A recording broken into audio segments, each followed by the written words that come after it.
Hay un chiste sobre inteligencia artificial que dice que un ser humano le pregunta a una máquina ¿cuánto es 2 más 2? La máquina dice 6. El ser humano le dice te has equivocado.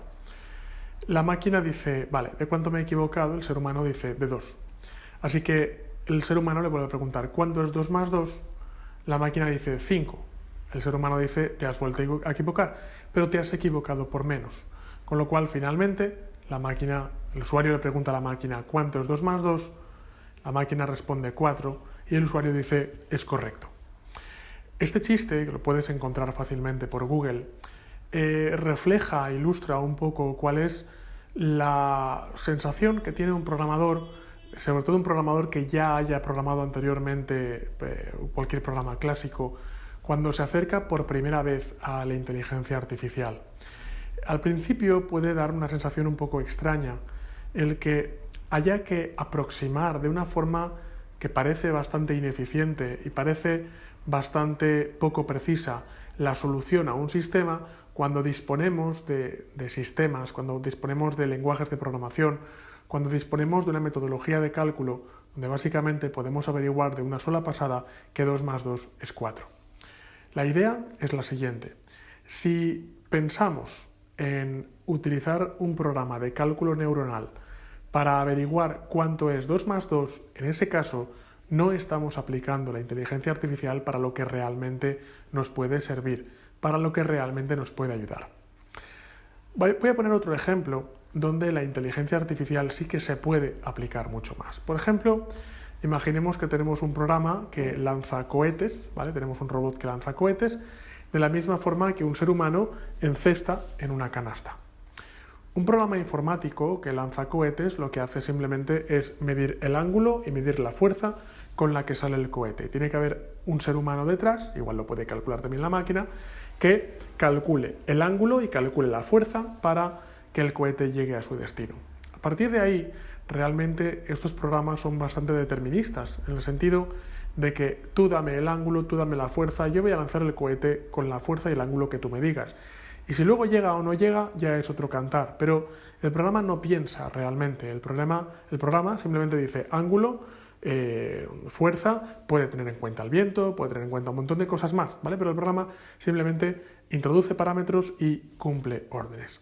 Ahora vamos a ver un poco cómo piensa un ser humano cuando encanasta por primera vez. Un ser humano coge una pelota, tiene una canasta, el ser humano estima. El ser humano no es una calculadora, pero estima cuál es el ángulo y cuál es la fuerza y tira. Y no conozco a nadie que la primera vez que tira a canasta enceste. Porque es fácil equivocarse con el ángulo, porque es fácil equivocarse con la fuerza, porque a veces no conoces bien tu brazo, a menos que seas jugador profesional de baloncesto. Entonces es fácil suponer una fuerza. Hay veces que cuando tiramos una bola de papel no tenemos en cuenta el rozamiento del aire y la tiramos con menos fuerza de lo necesario. Un ser humano siempre falla a la primera, pero cuando un ser humano falla, lo que hace es analizar por cuánto ha fallado. Entonces, si tiras a canasta y la pelota se ha quedado más cerca de ti que de la canasta, tú dices, vale, iba bien, pero me hace falta más fuerza. Es decir, tú no sabes todavía cuál es el punto correcto en el que tienes que acertar, pero te haces una idea de cuál ha sido tu error. Con lo cual, vuelves a tirar y ahora tiras con más fuerza. Al tirar con más fuerza puede ocurrir que en ese caso te pases de la canasta. Ha sido un segundo intento, has cometido un segundo error. Pero en cada uno de los errores que has cometido has obtenido información de por cuánto te has equivocado. Con lo cual el ser humano al tercer intento dice, bueno, en el primer intento me equivoqué de poco, tengo que darle más fuerza. En el segundo intento me equivoqué por demasiado, tengo que darle menos fuerza, voy a llegar a un término medio. Y probablemente a partir del tercer o cuarto intento es cuando por fin acabamos de encestar.